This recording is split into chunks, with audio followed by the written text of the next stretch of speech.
ஓடுற ஆத்துல வர்ஷினியோட உடம்பு தூக்கி போட்டு டிஸ்போசல் பண்ண முடியல அப்படின்றதுக்காக தன்னுடைய கள்ளக்காதலன் ராஜ்குமார்கிட்ட சொல்லி பெரிய ஃப்ரீசர் பாக்ஸ், அதாவது இந்த ஹோட்டலில் சிக்கன் மட்டனு அப்புறம் வந்து மீன் இதெல்லாம் வைக்கிறதுக்கு பெருசாக 6 அடிக்கு இருக்குது பார்த்தீங்களா, அந்த பாக்ஸை ஆர்டர் பண்ணி நைட்டோட நைட்டாக வர வச்சு அவங்களுடைய வீட்டுக்கு பக்கத்தில், அதாவது அந்த கவிதா வர்ஷினி குமாரசாமியெல்லாம் வாழ்ந்தாங்க பார்த்தீங்களா, அந்த வீட்டுக்கு பக்கத்தில் ஒரு குடிசை இருக்குது.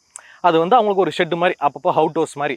அங்கே போயிட்டு அந்த ஃப்ரீசர் பாக்ஸை வச்சு அந்த ஃப்ரீசர் பாக்ஸ் கரண்ட் கனெக்ஷனை கொடுத்து இறந்து போன வர்ஷினியை 2 கை 2 கால் உள்ள அப்படியே இப்படி அடக்கி ஒரு மாதிரி இப்படி ஒடுக்குன மாதிரி கட்டி அந்த ராஜ்குமார் அப்படியே தூக்கிட்டு வந்து ஃப்ரீசர் பாக்ஸில் போட்டு பூட்டி ஆன் பண்ணிட்டான். ஆன் பண்ணதுக்கு அப்புறமா கிட்டத்தட்ட 3 வாரமா அந்த வர்ஷினியோட இறந்து போன உடம்பு ஃப்ரீசர் பாக்ஸ்ல இருந்திருக்கு. அதுக்கப்புறமா இந்த 2 நாய்கள் என்ன பண்ணியிருக்காங்கன்னா, நமக்கு இடைஞ்சலாம் இனிமேல் யாருமே இல்லை, கேள்வி கேட்ட புருஷனே கொண்டாச்சு, இதை எதிர்த்து கேள்வி கேட்ட மகளையும் கொண்டாச்சு, இனிமேல் நம்ம சந்தோஷமா இருக்கலாம்னு சொல்லிட்டு 3 வாரமா அந்த வீட்டில் விடிய நல்லா உடல் உறவில் ஈடுபட்டு நல்லா சந்தோஷமா இருந்திருக்காங்க.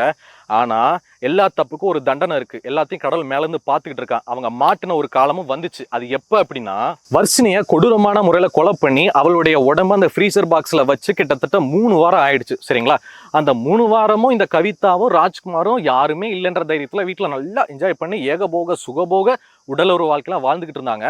நான் ஆல்ரெடி சொன்ன மாதிரி தான் கடவுள் இருக்கான். ஸோ 3 வாரத்துக்கு அப்புறமா என்ன நடந்திருக்குன்னா, வர்ஷினியும் அடக்கம் பண்ண அந்த ஃப்ரீசர் பாக்ஸ்ல இருந்து கெட்ட நாத்தம், அழுகி போன நாத்தம், அந்த பாடி நாத்தம் வெளியே ஸ்மெல் வந்திருக்கு. ஸோ உள்ளுக்குள்ள அந்த குடல், அந்த ஆர்கன்ஸ் எல்லாமே அழுகி ஒரு மாதிரி டீகம்போசிங் ஆகி, அந்த அளவுக்கு தான் அந்த ஃப்ரீசர் கெப்பாசிட்டி இருக்கு போல, டீகம்போசிங் ஆகி 3 வாரத்துக்கு அப்புறமா ஸ்மெல் வெளியே வர ஆரம்பிச்சிருச்சு.